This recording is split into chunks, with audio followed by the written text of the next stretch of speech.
Sometimes time plays an important role in strategic situations.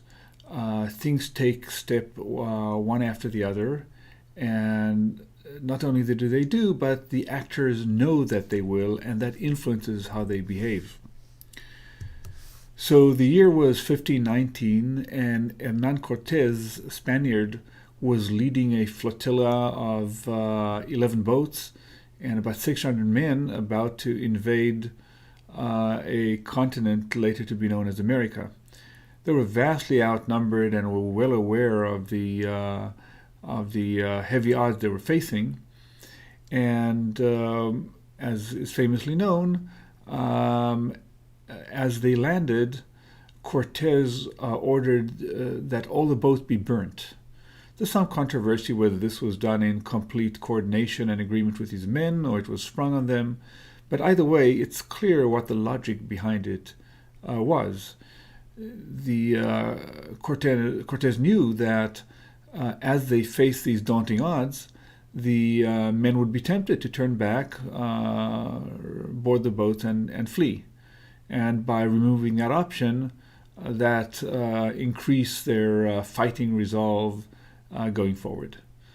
And so, again, there's not only the fact that time passes between actions, but that one reasons about that fact and impacts how the strategic situation unfolds.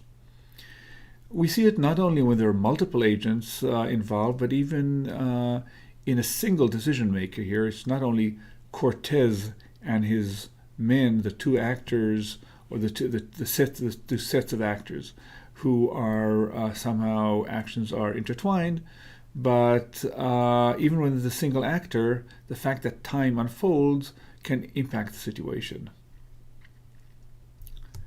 Here's another famous historical tale, in this case of Ulysses and the Sirens.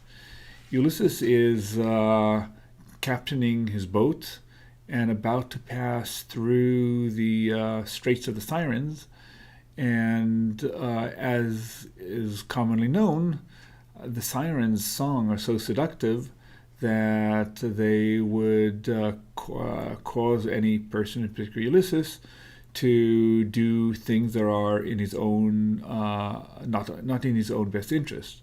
He would jump into the sea, he would crash the boat against the rocks.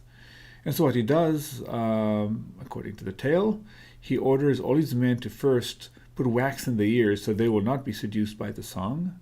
He himself, who in fact wants to hear the song, knowing that he would not be able to withstand the seduction, orders his men to tie him to the mast, and should he possibly get free from the ties, to restrain him with their swords. And so it comes to pass. They sail through the strait. When he hears the siren song, he goes temporarily insane and tries to escape from the bonds and fails, and all is good. So here again is a single actor, in this case Ulysses, reasoning about the future, thinking about what will the situation be, and taking action now to impact what the strategic situation will look like in the future. To model such situations, we turn to games in extensive form, as the term is called, sometimes simply known as game trees.